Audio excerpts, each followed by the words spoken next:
Heard this, I was somewhat astonished, although I had spent enough time in Rome at that point not to be astonished by anything. So the night of this event, I sat in the faculty room of the North American College and watched this rather remarkable scene, because here are 500,000 Italian Catholics gathered in this huge field outside of Bologna. And out comes Dylan.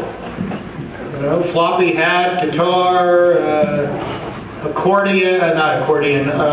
harmonica around his neck, and he does 3 songs and ends with the signature song, Blowin' in the Wind.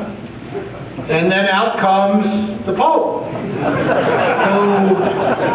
who really still had game in those days, and kind of chucked his prepared speech and picked up from Blowin' in the Wind and starts talking about the Holy Spirit as the wind blowing through the church on the way to the Great Jubilee in 2000, etc., etc.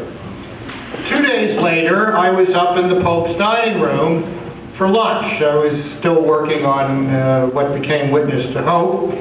And after saying his usual rapid-fire Latin grace, Pope sits down, I sit down, the Pope looks across the table at me, gives me that look, and says, "Who is Bob Dylan?"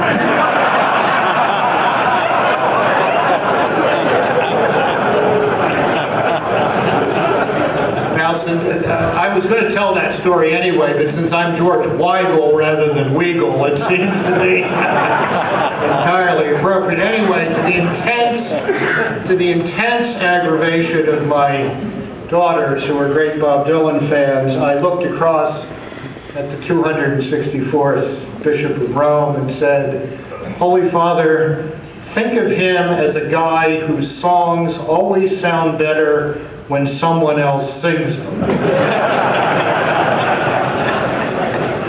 Well, John Paul II may not have known who Bob Dylan was, but he had a remarkably penetrating insight into the church at this moment in history and into 21st century democracy and its challenge.